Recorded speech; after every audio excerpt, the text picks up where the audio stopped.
Welcome to In the Hot Seat with WRP, where we aim to inspire entrepreneurial thinking through engaging conversation.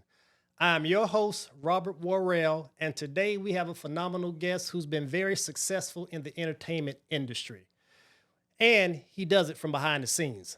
With no further ado, I'd like to introduce Corey, Mr. Hanky Denard. Hey, man, appreciate it, man. No problem, no Yeah, man. problem.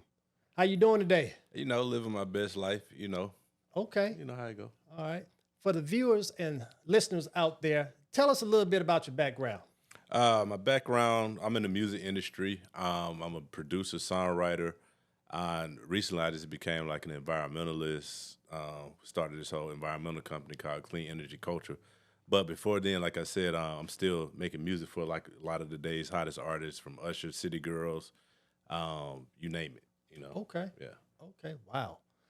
Okay. If I say West Hunter Street Baptist Church, what comes to mind when I say that?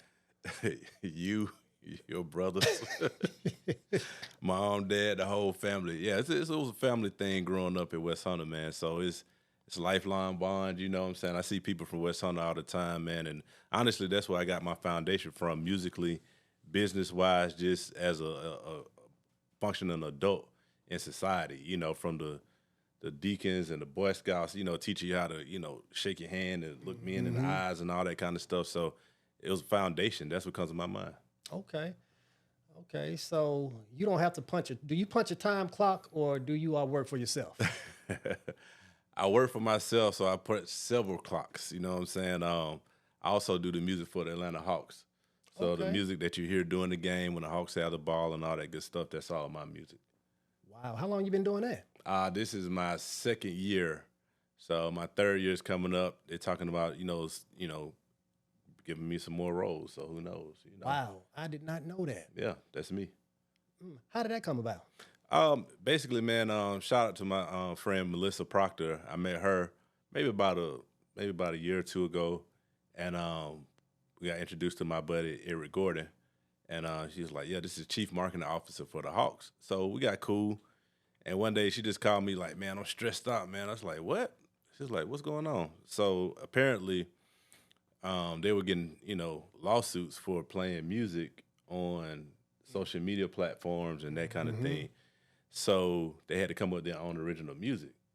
And so she was like, about a day or two later, she was like, "Hey, man, let me ask you something. What would it look like, just hypothetically speaking, if you were to do, like, how would that work if you were to do original music that we can use for social media during the games, all that?" I was like, let's just talk about it, see what number we come up with and go from there. And maybe about a month and a half later, the contract was signed. Wow. Yeah, man. That's all right. That's all right. Okay. I know some of the viewers and listeners want to know, how did you get the moniker Mr. Hanky? So that name came during college at Southern University. Okay. I was a freshman band member. If you've seen the movie Drumline, they call it Crabs or whatever. So that was my crab name. Okay. And at the time, I thought it was going to last for like a semester or two during my first year, and it just kind of stuck. So as that time went on, I was literally, I started DJing while I was in college, throwing parties, promoting and all this stuff, booking concerts for the SGA, all that stuff. And it just kind of stuck. And I just ran with it. Okay. Yeah. Wow. Okay. How did you end up in this industry as a music producer? How did that come about? Did you always want to be a music producer, or was it something that just fell in your lap, happenstance?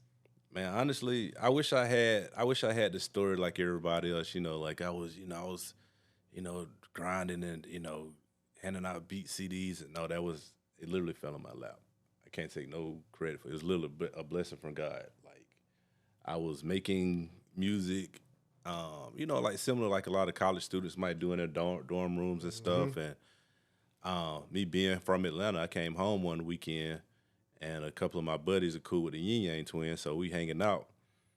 And we just hanging out, right around, freestyling and stuff as college students did at that time, and playing the beats. And they're like, "Man, I like that. So I'm like, cool, whatever, you can have the beat. I didn't care, Yeah. I didn't know you get paid for it, you know what I'm saying? So I was like, okay, cool, whatever. It's like, yeah, we're gonna use it for our album. We go da da da da da. I was like, okay, whatever. I get back, and next thing you know, I get a call, and they're like, man, Mr. Collapart want to meet with you. And I end up signing to his company, working with him, producing a lot of music with his artists and stuff. And one of the first placements we got was with Young Jeezy. Wow. Yep. And then right after that, a little bit after that, he signed Hurricane Chris with the A Bay Bay record. That was the next record. Then we had Soulja Boy. The rest was history. And you just riding around, home from college, doing beats, and then your life just takes off. And just like that. Man, is that when you had that aha moment? It was, I mean, it's still like, that was a long time ago too. And it still feels unreal, and a lot of times as entrepreneurs, because you work for yourself, and a lot of times you kind of feel, what's the word they call it? Imposter syndrome sometimes. Yeah, that's it. Yeah. A lot of times you really sit back and be like, especially when you're getting a lot of money, you're like, okay, well, at some point this is going to be over, but it just keeps going some kind of way, and it just, as an entrepreneur, you have to be kind of open to a lot of things, like, just trying certain things, different methods. And one of the main ones was when I did the Living My Best Life record with Lil Duval and Snoop and Ball Greasy. He's a comedian, okay? And I literally just went to the studio to do a skit for him, like a small, commercial or whatever. And while we was in there, he did the skit to smile, whatever. He would take his phone and, I guess motivational purpose for everybody. And I was on the floor laughing. I ain't gonna lie. I was crying laughing. I was like, we sitting in mid-conversation, this dude just pulled up his phone and just started dancing around the studio. I was like, this is wild. So after we stopped laughing and stuff, I said, hey, man, but serious business, you got a song for that? And he was like, nah, I need one. And, just being an entrepreneur, working for yourself, you just have to think quickly and really just, maximize the moment. Think outside the box. Yeah. Because you got to keep in mind, had I hesitated, I might not have had that chance to do that again. You see what I'm saying? Yeah. And a lot of times, when you work for yourself or you just thinking outside the box, you kind of second guess yourself. You kind of flinch, but you can't flinch, especially in my business. So it happened. Next thing you know, I thought it was going to be an Instagram skit. And then I took the record home, kind of formatted it. Was like, man, who we going to put on it? And my natural thing, I thought he was going to put T.I. on it because him and T.I. real close. And he was like, nah, man, I'm thinking Snoop. I was like, okay. And my mom like, Snoop not finna get on this. But okay. He was like, cool. Right. Yeah. And Snoop sent it back, and they had a hook on it. Snoop had filled in the hook, and they did this crazy, amazing Snoop Dogg verse, like only he could do. It just felt great. And at that point, me and him got on the phone. We was like, dog, this is a real song now. And we got back in the studio, and it just went from maximizing off of that one moment. That one moment to having a number one record on Billboard for 8 weeks in a row. Wow. See what I'm saying? So, yeah. And just imagine, had you not capitalized on that, somebody else would have.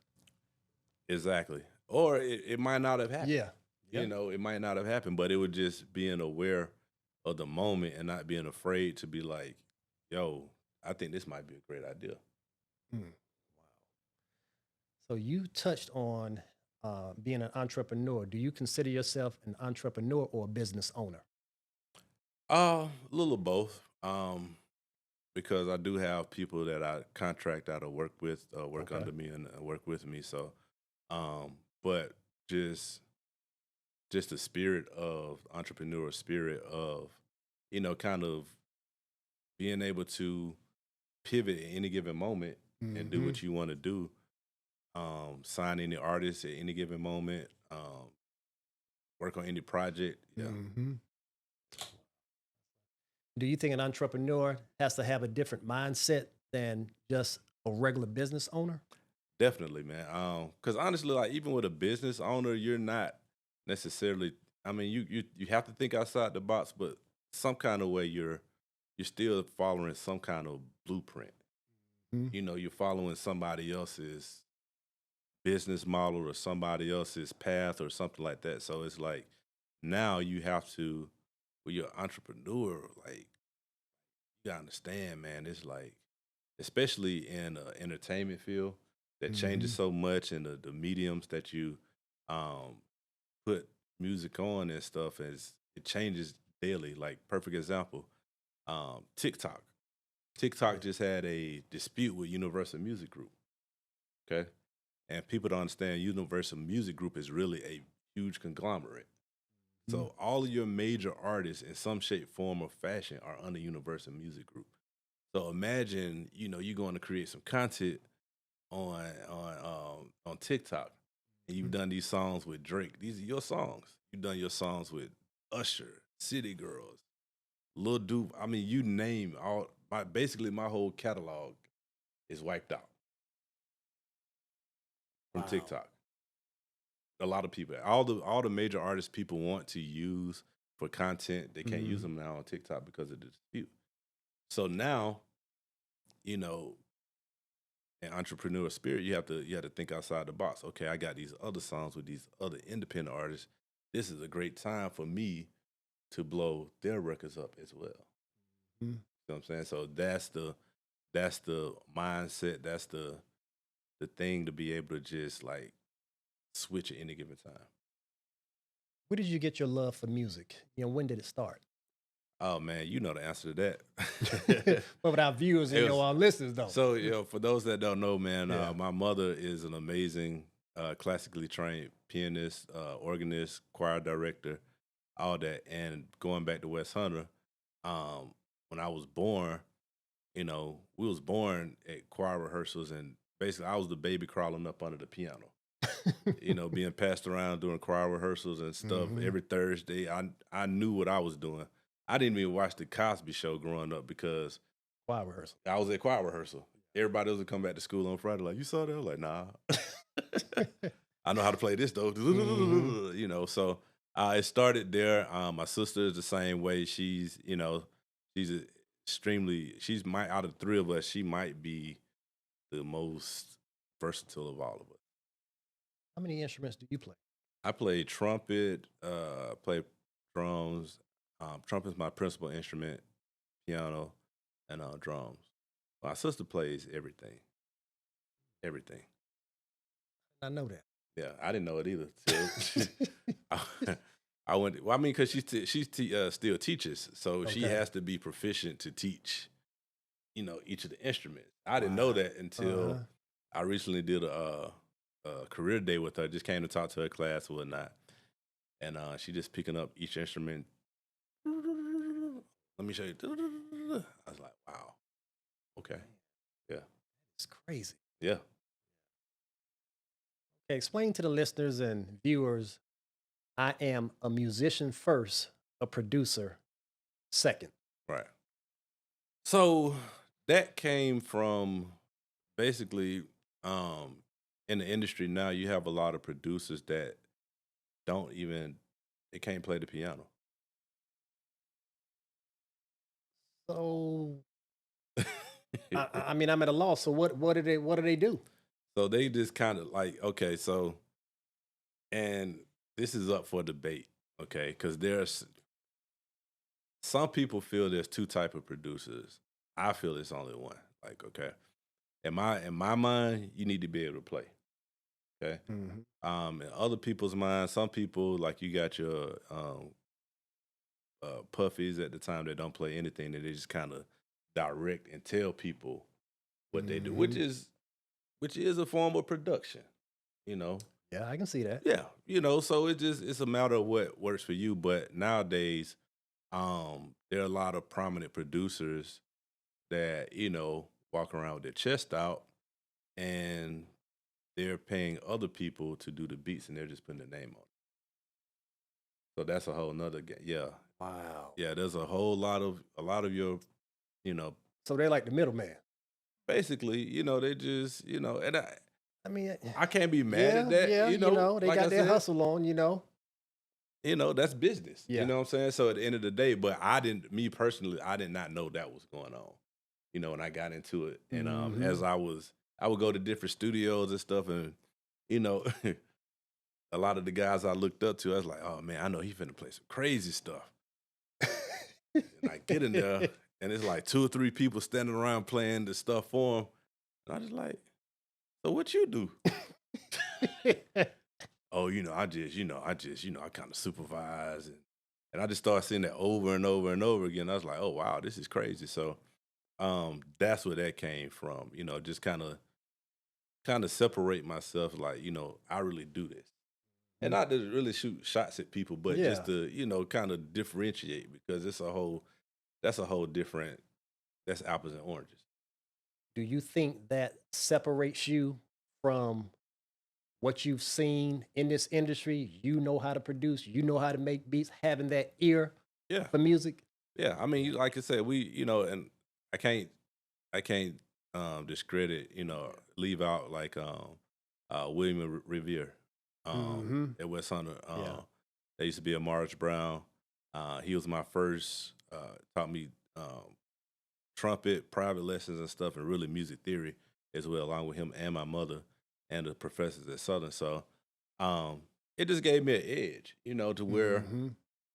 they called me and I could pull up on my own and get the job done, or they call somebody else and they got to pay 8 different people. Yeah, yeah, it's crazy, man. It's a crazy thing. Okay. How has having a music degree impacted your imprint in the music industry? Or Oh, has it? it has. It's like having that real professional training, that formal training helps in so many ways. Like I said, I'm in studios sometimes with you name it, and an artist might have a vision for a song, and I'm able to actually hear what they're trying to say or hear what they're trying to Mhm. convey at this point. So I could just kind of sit down and play the piano and get the right sound and get the right bass line, all that within about 4 or 5 minutes. Right. Just having that trained ear, Yeah. for music. Yeah. I could literally hear a sound or a note and know what notes they are. So they can tell you what they want and you can put it, in music. Yeah. It's like it's a thing like you can kind of start to see the notes. Mhm. You kind of see them on the paper. You kind of see the chords. You see the bass line. You visualize it. You know what I'm saying? And at Mhm. that point, it's like now, that's why it only takes me about 10, 15 minutes to do a song, complete song. Wow. Right. Okay. Like it's literally music playing in my head 24/7. Mm. So just a matter of just putting it out there. So do you have like a set routine when you go in the studio? Is it like late at night or during the day or just when the spirit hits you? Oh, it's a little bit of both, man. I don't like to do the late night stuff no more though, Mhm. because like as you get older, it's not, it just gets crazy. But I prefer, me personally, I prefer in the morning, daytime. Like I found, even though I work for myself, the more I treat this like it's a regular job Mhm. and have set hours and stuff like that, the more successful I am. Yeah. Because it forces me to be disciplined. It forces me to like, okay, cool. We go wake up at 8. You go hit the gym, hit the studio for a couple of minutes, send these emails, talk to your lawyer. 5, 6, 7 o'clock, done. And you said a big word, discipline, because a lot of people who don't work for themselves and they have a 9 to 5, they don't understand that discipline is so important, when you're working for yourself. Yeah, I mean, because if you don't have that discipline, where has all the day gone? exactly. And if you don't, like, when you're working for yourself, there's no paycheck unless you go make it. Yep. So that's the thing about it. Like people really gotta understand. Like you got to meet your deadlines. You got to, just really lock in and make sure you're getting all these goals done. If it's got to be, it's up to me. Yeah, there you go. That's what I tell my kids all the time. I was like, y'all see me coming down, to my office. Y'all don't know what I do. I said, but there's a roof over your head, food on the table. Daddy must be doing something. So You know it. Okay. My next question, Corey. Many successful musicians have achieved goals without a formal education. What do you attribute this to? Man, that's a great question. And honestly, when I go, I just recently did I do a lot of career days and stuff, and I really try to still encourage the kids to go to finish high school, go to college, even if you don't know what you want. Because it's like, that thing is, it happens, but it's very rare that it lasts. At some point in time, I was successful because I did have a network from college. I did have, the education. I was over the SGA. So I understood how to business. I understood how to book concerts and stuff. You know what I'm saying? So at that point, those little things, even though they were just fun to me in college, while I was in college, I was, planning to be a band director, a teacher. And it just things just kind of happened this way. But, a lot of times those guys who pull it off, they're entrepreneurs in their own way. Some are in I like to call street shipping and handling, And to run those businesses, you do have to, be a great businessman, even though they are illegal, but, the infrastructure of what they're doing is the same as any other business. Yeah. And those guys who do it, they're not necessarily always the most talented either.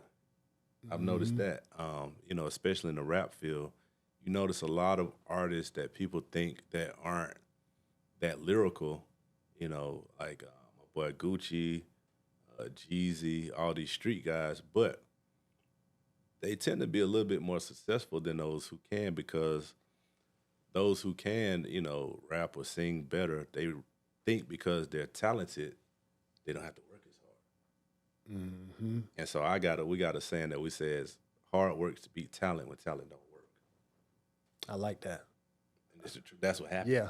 Yeah. These guys, they know they're not the best, so they going overtime. They just literally throwing stuff out left and right, no matter who likes it. Wow. Yeah. Just throwing stuff out there, hoping it'll stick. It's just the probability of eventually, you got to keep in mind, like, take the people working the camera back there, right? This is how it works. 3 people back there. I throw the song out there. One guy likes it, the other one does. Now it's a conversation. But a young lady back there, she's like, I don't know what y'all talking about. I love it. Now in this thing, the conversation spreads from 3 people. Now once they're gonna like, man, can you believe so-and-so likes this song? Man, this dude whack. Next thing you know, that goes from 3 people to now 30 people, and then in about an hour, 300 people talking about it. Wow. That's the probability of how things happen. I like that analogy. So most people don't succeed. Most artists don't succeed because they have so much stuff on their hard drive just sitting there because they're scared to put it out. They're overthinking it. Same thing with business ideas. All of us have had ideas that, that have been amazing ideas. And then you see somebody else put it out. You're like, damn, I should have did that. But that's how it works. It's like the general rule about energy. Energy is neither created or destroyed. It's just transferred from object to object. So 9 times out of 10, if you have a good idea, somebody else is having that good idea as well. That's deep. Yeah. That's deep. Okay. When you entered this industry, did your peers take you seriously, or did you have to earn your stripes? It's like a catch-22, man. It's like, your close personal partners and, in college, in the dorm room, they like, yeah. Then of course your parents are like, you serious? Like, you finna do this for real? But luckily for me, my mom was a musician, and my dad, my dad just all about, like, hey man, do what makes you happy, type thing. He like, man, if this is what you want to do, you might as well do it.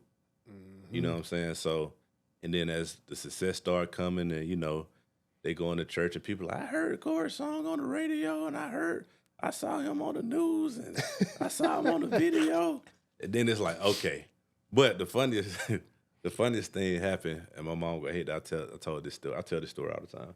You remember the movie Hustle and Flow? Uh-huh. Okay, with Terrence Howard. They was it was a scene to where they in the crack house.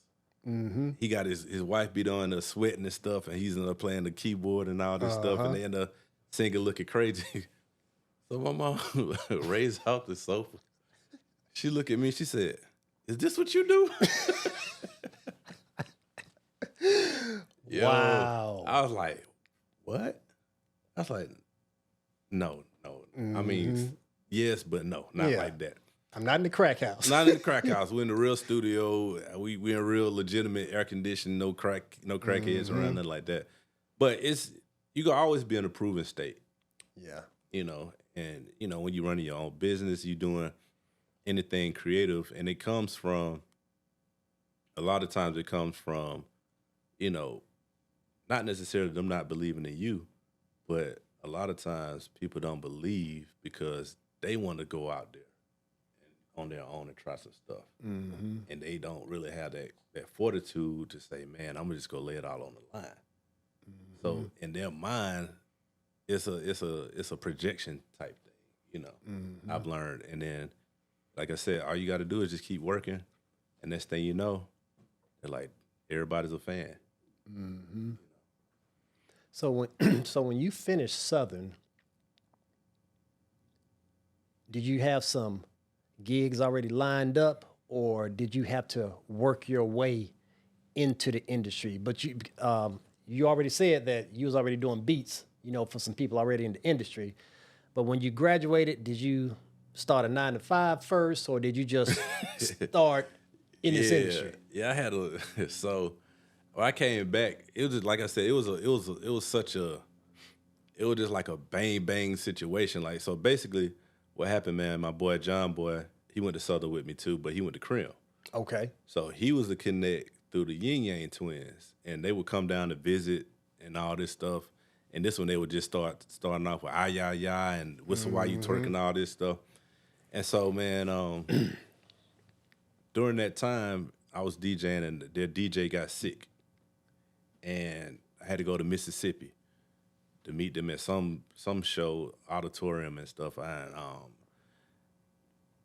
basically, they came and gave me some money, and you got to keep in mind I'm in college. Mm-hmm. You know what I'm saying? So when I was DJing parties in college, I might get $1,000, something like that. But these guys came and bring like a lot of money, just like here you go, man. So I'm just like, damn. I just hit play because they had a CD already made of the show. Uh-huh. So I'm just like, I'm used to walking in with the speakers and all this stuff, setting up it was turntables back then with the records and all this. So I'm used to doing like that kind of stuff. And so all I had to do was just show up with the thing with the CD and hit play, and they just gave me a big bunch of money. And so then, I just started doing a lot of local, productions and stuff as I moved back. And then, make a long story short, I was working at General Motors because my dad worked at General Motors for like 30 years. So he got me on there on some temp work. And it was hot, man. It was hot in that Doraville plant. Lord. The one up there that's no longer up there anymore. Yeah, it's a Kia dealership or something up there now. Whatever. All kind of stores up there now. But anyway, I did this song with this group called the Cadillac Boys. And the Cadillac Boys was signed to Kirk and Rashida. That's on Love and Hip Hop. And they were signed to College Park. So it was a joint venture. And I never forget, man, I came out, I was just tired. I was like, man, it might have been one of those 200-degree days. Mm-hmm. And we're in there in the thing. And, I'm still, still got the production money coming in and stuff, but it wasn't consistent at the time. Mm-hmm. So I still had that job, man. And I remember I came out and I was really going to quit because we were temporary workers. They didn't want to give us union. They want to unionize us, and they was getting ready to close the plant. So I remember my sister was getting ready to graduate from Southern, And I was like, went to the supervisor over me. I was like, hey, man, I need a day or two off. I need to go to Louisiana. My sister's about to graduate. They're like, you can't go. Like, What you mean I can't go? What you mean I can't go? So I was like, man, I said, I need this little job, so I'm going to stay. Told everybody was cool about it.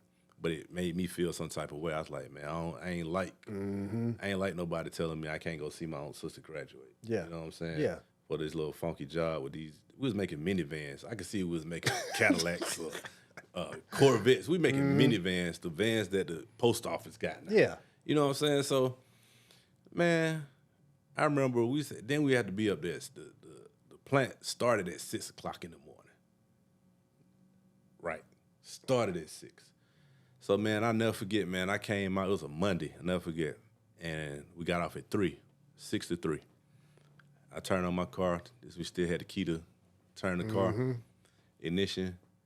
And the song I did for the Cadillac Boys was on 107.9, 3 o'clock in the afternoon. So I was like, man, F it, man, I'm out. I went to the studio that night. I didn't know it was going to be on the radio. So I'm calling my boys like, man, we on the radio. Da, da, da, da, da. They're like, yeah, man, they love it. The radio, people loving it. So I went to the studio right after work, took a shower, went down to the studio, got fresh. I was like, man, I'm still keep the job. Man, 10 o'clock came, 11 o'clock came, midnight came. Next thing you know, it's 3:30, 4 o'clock in the morning. We still in there celebrating, drinking Remy, taking shots. We done went through a whole pint, a whole fifth, my bad. We went through a whole fifth. So I finally get home, and as I'm walking in the house, I'm good, I done sobered up and everything. It's time to go to work. And I looked at my computer, I looked at my equipment. I said, yeah, I'm done. No more. I'm good. This is what I'm finna do. And the dude, the guy, he was calling me, you're fired. I called and said, man, I quit. Y'all ain't gonna tell me what I can't go, take off on my sister, no, nothing like that no more. So I had that job for about a cool, maybe 4 or 5 months. Yeah. 4 or 5 months. Yeah. But didn't it make you feel good when you called and said, I quit? Yeah, I mean, they was calling me because I ain't giving no 2 weeks notice or nothing. I just like, man, I can't do it. I can't do it. Like, my soul was tired like that day. And I was just drained. But it was the best decision I ever made, you know what I'm saying? And then luckily, like I said, it worked out.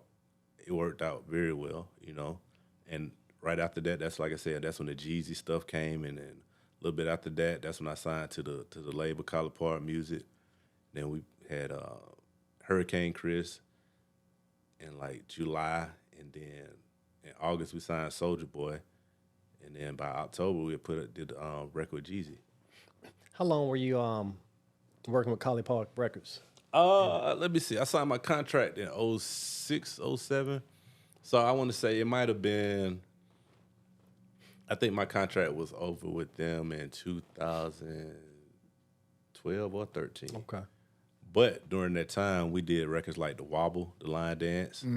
Of course, Soulja Boy's whole career. Also helped produce and start Travis Porter, Waka Flocka. Did a lot of stuff with Gucci Mane, Yo Gotti, Jeezy. I was working with Jeezy and Gucci. I did records with both of them while they was at the height of their beef. And it was crazy because I went to school with Gucci. I've known him since second grade. So it was a cool situation, and I always encourage any entrepreneur, man, get you a mentor. We live in this age now to everybody like, I want to do it myself, and that's not how it works. Nobody wins by themselves. Exactly. You know what I'm saying? And a lot of people, when I signed the Collar Party, they're like, man, you should do your own thing. I was like, man, I ain't know shit. Like, I'm fresh out of college. I don't know this business for real. Yeah. I know who I like, but I don't know the language. I don't, so from there, I was able to forge, great relationships and learn the game to where, the dope thing about having a mentor or somebody you're working under is you get to learn the game at a higher level without taking the risk.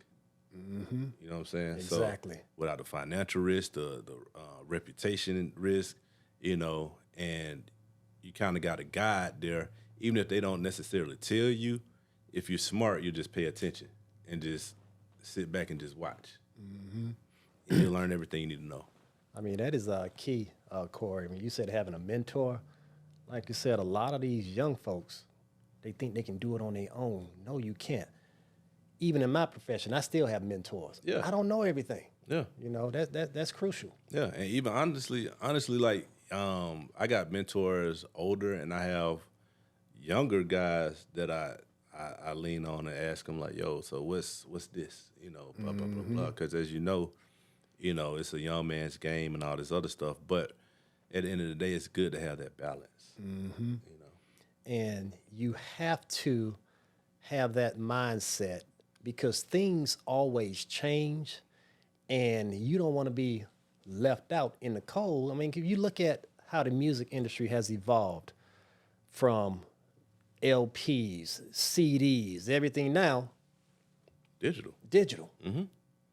Okay, you better acclimate, you better pivot, you better find out how you can, monetize that. Yeah. Because if you dealing with, oh, I used to go to the record bar at Greenbrier Mall, I need to buying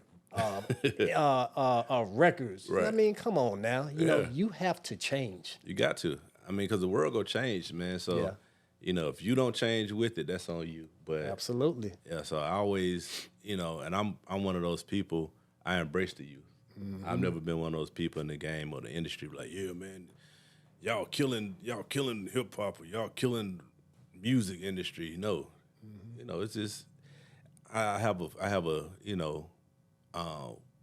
we grew up around the same time, and I always tell people like when we was like, me and Charles, your brother was like Charles like a year older than me, but I ain't gonna lie, like even though we're not that old at difference in age, but it's like a 17-year-old and a 25-year-old are not the same. Absolutely. Even though it's only 8-year difference, but it's worlds apart. You know what I'm saying? And even more so now because of social media. So you got to stay tapped into them. You have to. Yeah. You have to. Yeah, because the younger kids, they'll call you Unc in a minute. Like, no, we don't wear that no more. You know what I'm saying? So you need that, though. Yeah. Because you don't want to be out here looking crazy. Yeah. Okay, I'm sure you've worked with some artists who aren't creative. How do you encourage an artist to be creative when you're collaborating with them? Oh, it's simple, man. Sometimes, like, people don't understand being a producer is not just about the beat. You're actually producing the product. Gotcha. So you're responsible for making sure they got the right lyrics, the right feature, the right verse, the beat sounds right. Like, you're responsible for that whole thing. So sometimes, for artists, if they're having writer's block or something, I'll go write the song. Wow. Or I might reference the song. I might go in there, rap or sing whatever for them. Mm-hmm. And sometimes they leave it on there. I'm on a lot of records. Mm-hmm. My vocals are on a lot of records out there. So sometimes you got to do that. Sometimes, you got to give the artist a little bit of space. And it might take me 15, 20 minutes, maybe a day or so sometimes, depending on the record, to do it. Or it might take a week. But it just varies, Mm-hmm. And you kind of got to read the room. Like, I've been in situations before the label will call and they'll say, oh, yeah, we finna put this song out with this artist. Duh, duh, duh, duh.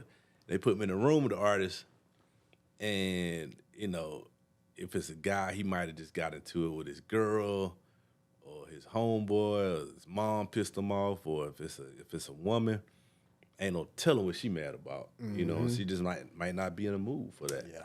And so sometimes, the label pay for a session, and sometimes we just sit in there kick it.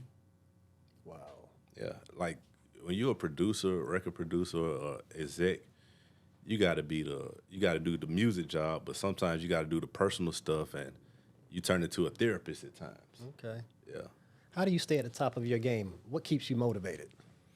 I ain't gonna lie, man. It's exciting, man. It's really exciting to just, like, you gotta understand, like, I'm going to the studio when I leave here, and what I come up with could be every day could be like a lottery ticket. It could just blow up. That's the excitement of it. Okay. Like, to take an idea that you got in your head, that only you got in your head, maybe you and one other person, and next thing you know, the whole world loves it. And I see from talking to you, you're passionate about what you do. You got to have that passion too. Yeah, you got to. You got to, you got to care about it at least a little bit, you know. Yeah. And I think that's what a lot of people don't, succeed at, because They just look at the money. Oh, I can do this. I can make this money, but what are you bringing to the table? and that's exactly, it's crazy because that's why you see so many people trying to be artists now. When we was growing up, it's a combination of things. The technology has made it so accessible to where you can go to Walmart and get a Acer laptop. You don't even have to get an Apple. You can get an Acer, $200-300 thing, and get a Fruity Loop program or whatever off the internet, a crack program, and start making music. And now you call yourself, you're a producer. You're a producer, you're an artist, and all this other stuff, but that's why it's so many songs. It's over 100,000 songs that come out daily on Spotify. 100,000? 100, right now I think it's 115,000 daily new songs. Out of the 115,000, there might be about 40,000 that receive 0 plays, 0 streams. So the people who even actually making the music don't even listen to their own music. Wow. Yes. Over 100,000. So that's why Spotify is doing, those songs that's getting no streams and stuff, they're wiping them out of the system. Same thing with Apple Music. But that's the thing, there's no passion. A lot of those guys don't have passion. They look at it as a way out. They look at it as a get rich quick scheme. You know what I'm saying? So you got to have, if you got some kind of passion about it, you'll be successful. Okay. Cultural resources. Why did you start it, and what's its purpose? So, Cultural Resources is my production company. Under that, I do a lot of management, events. It's just basically a one-stop shop for everything that I'm doing. Because when I first started, I was just doing stuff in my name. Okay. Right. So, I got a letter from those people. The only people everybody's scared of, the IRS. You know what I'm saying?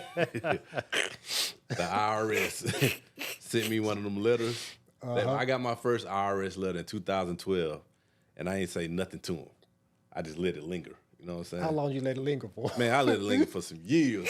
I was like, man, well, because it's like, you hear the stories and stuff. It's like, oh man, they just come. I mean, I'm straight. Out of sight, out of mind. Yeah, I'm making money, but I ain't making like Wesley Snipes money at the time, so it ain't gonna be no big deal.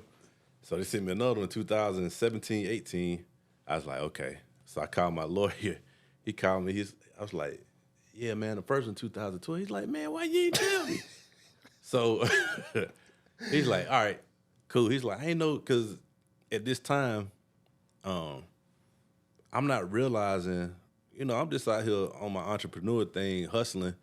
And man, I didn't know I had made like close to 6 figures in 6 months at one time. Just moving and shaking. So by the time I got to the end of the year to do taxes, I was like, that's me. Yeah. It's like, yeah, that between your cash app, your bank account, and everything else, that's you. I was like, wow, okay. So then he was like, you need a company to where, and a lot of people, when you're working for yourself, you don't know this. Yeah. You know what I'm saying? And even my mentors, they told me, but I wasn't listening, I'll be honest. I wasn't, it's totally my fault. And it was like, yeah, you need a company to where when you're getting checks and whatever, it's coming to your company. And I was like, oh, okay. So from that point on, it's the same thing that I'm doing. I'm looking for artists to come out on, put out through Cultural Resources, manage. We're still doing events. I got an event coming up, Bayou Classic in New Orleans, coming up soon down there. So it's just a one-stop house shop like a Rockefeller. Gotcha. Yeah. Yeah, those three letters, IRS, they'll get your attention real quick. Man, look, I mean, I don't play with them.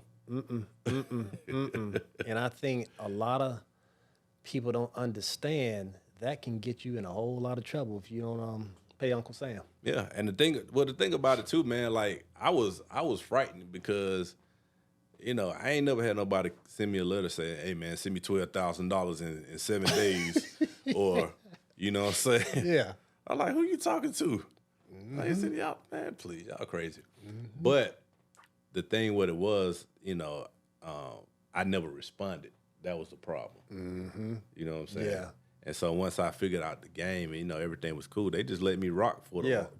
Yeah, get on the payment plan. yeah. You know? It's like, I was like, oh, y'all got payment plans? I said, oh, bet, perfect. Yep. And I got straight like in about 6-7 months. I was good. Yeah. Yep. I mean, you got to have that. I mean, you make money, the government going to take some of it. You just got to have that mindset. Yeah. Okay. Well, let me ask you this question. Why do you think so many young kids want to be rappers, a producer without knowing what skill it takes to become one? Do you think it's what they see on TV and they think it's just that easy? Yeah. It's what I call like, end result syndrome. They see the end result. Nobody sees the hours of research, the time to learn this and learn that, to do it properly, and they just look at it. They just like, oh, I seen Corey, he was in the band. Next thing you know, he's at the MTV Awards. So when I go back to Southern and stuff, it's a bunch of kids that run up to me now to this day. They're like, yeah, man, can you mentor me? And first thing I tell them is like, I don't think you're ready. Because to me, I had my training in college with doing the shows and doing the DJing and, promotions and all that. I didn't realize that I was literally doing every aspect of the entertainment business in college. I had no idea. I was just, having fun and working at SGA. That was it. But that's why they see the end result. They see the cars. They see the jewelry. They see the women. They see the lifestyle. And that's what they want. They want the lifestyle without necessarily putting in the real work. Not sowing the seeds, Not before sowing the the seeds. harvest. Or handling the business, man. Yeah. Like I literally did I spoke yesterday at my man Zaytoven. He had a beat and producer and artist camp yesterday at 4U Studios down in Midtown. And I was talking, it was a room full of artists and stuff, and I asked everybody, I said, how many of y'all have an attorney? And only like out of maybe 40 people, only 2 people raised their hand. Wow. So as we're talking, there's me and some other guys up there talking. I was like, yo, there's like, the main reason why they said they didn't have an attorney because they said it was too expensive. So I said, I know y'all heard all these horror stories about people not getting their money and losing, they might sample a song or whatnot and not get it cleared. I said, so you mean to tell me you rather lose out on a couple of million because you couldn't pay $400, $500, whatever the attorney was asking for? Man, that's less than 5%. That's what I'm saying. So you mean to tell me you rather not have your business straight, but you'll go to the club and buy a section, buy bottles. You got on, $1,200 pair of jeans. You got, you name it. I mean, these kids walking around here with $10,000 outfits on. $900 tennis shoes, Louis Vuitton shirts and stuff and all this stuff. So it's like, take that shirt and take them shoes and go get you an attorney. That's simple. And a lot of attorneys won't even charge you a consulting fee for the first 30 minutes. It just depends on the relationship you have with them. But talk to somebody to get the information. There you go. And I told them that, like, once you start, and a lot of attorneys that work with entertainers and stuff, they might not even charge you a retainer if you got enough work coming in. They might be like, hey, man, look, let's team up. Now you got a business partner. And at this point, it's to the point of where he might be like, look, every time you get, we get some stuff coming in, give me 10%, 15%, whatever. That's it. That's crazy. That is absolutely crazy. I mean, it's similar, to, let's just say, for instance, if you had your house, you got a water leak, you call a plumber, you call an expert to come fix your water leak, you're going to pay him. But when it comes down to hiring an attorney, they cost too much. Yeah. Yeah. That makes sense. And it's mainly in our community, It's mainly in our community, but we'll pay for everything else. Everything else. We'll pay whatever they say the car lot to buy, whatever they say the Louis and the Gucci store to buy. There's no negotiating on the price. I got it. Here you go. Yeah. Crazy, man. Crazy. How do you continue to expand your mindset in this ever-changing industry? Oh man, the biggest thing is just being open, man. I don't think is anything that you can't learn from anywhere. A lot of times people be like, "Oh, I only do these kind of this kind of artist or that kind of artist, or I only do these kind of interviews or this kind of podcast or anything." You have to be open because you never know which one of these things go take off. Yeah. You see what I'm saying? This podcast right here has the potential to take off to be one of the biggest shows ever. Absolutely. You see what I'm saying? Absolutely. But people,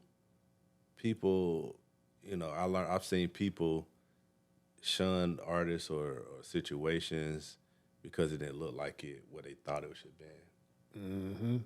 And I've seen people who were the doorman at a club turn around and be the man a year and a half later. And that dude remembered everybody who turned his back on him. You know what I'm saying? So that in itself I've seen it with my own eyes at least 40 times. Wow. At least 40. Take Suge Knight. Suge Knight was a bodyguard. He was Bobby Brown's bodyguard. Yeah. You know what I'm saying? And one of the dopest piano players I know was a bodyguard. His name is Travis Tiny Webb. He was Jermaine's bodyguard for years, Calipari's bodyguard for years. Man, Tiny about 7-8 feet tall. Big dude. Play his ass off. But nobody took him serious because he's a bodyguard. You know what I'm saying? So, but I always tell people he's probably one of the dopest pianists on the production side that I knew. But that's what keeps me, because I've been a part of so many situations that didn't look like nothing. Like I told you earlier, the Lil Duval situation. Yeah. A lot of people would have laughed in his face like, man, they ain't taking you serious, man. You're a comedian. And now we have a #1 record for 8 weeks in a row. Yeah. So, yeah. Okay. As we get ready to wrap this up, I want you to give a hot seat moment that you've had in this industry, something that was embarrassing or uncomfortable, and how did you handle that situation? Which one can I talk about without getting in trouble?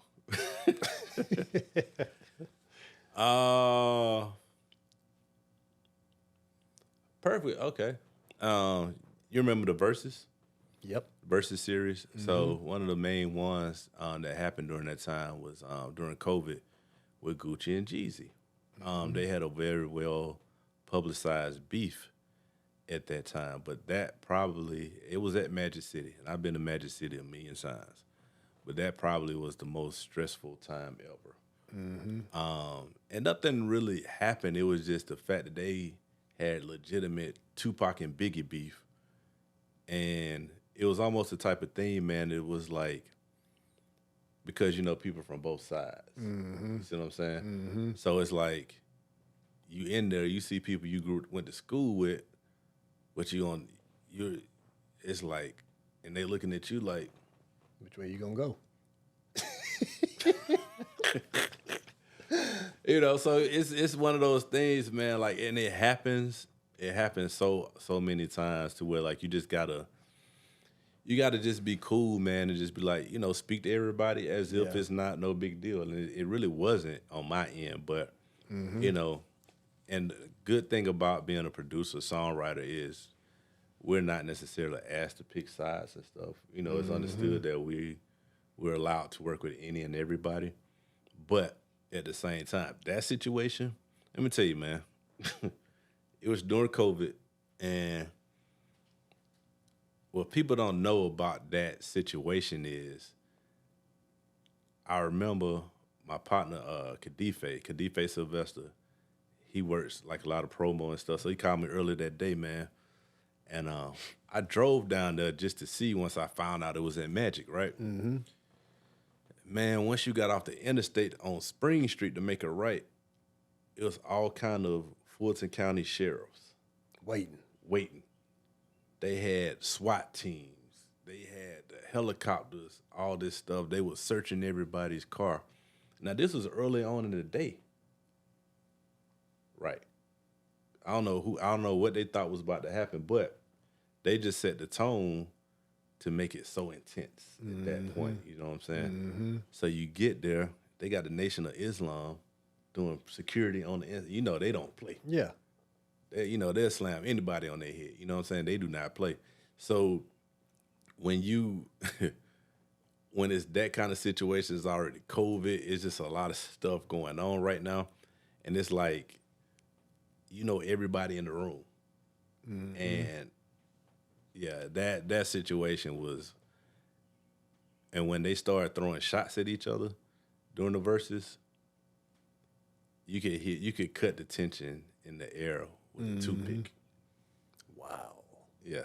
You could cut it with a toothpick, man. It was intense. It was like people was in there scared to cheer. Like everybody just like, and then when Gucci started talking, like, oh man, and I was just like, man, it's about to go down. Mm-hmm. That's all I could think to myself. Like, it's about to go down. But it was cool. There are other situations I can't talk about right now. Yeah. But yeah, we could talk off camera about that. But yeah, man. Yeah, hot seat. Hottest seat ever. Okay. How do you want your legacy to be remembered as? What do you want your legacy to be? Mainly, somebody that tried to, really push the culture forward in a positive way, and really try to guide people along the way, give them the game.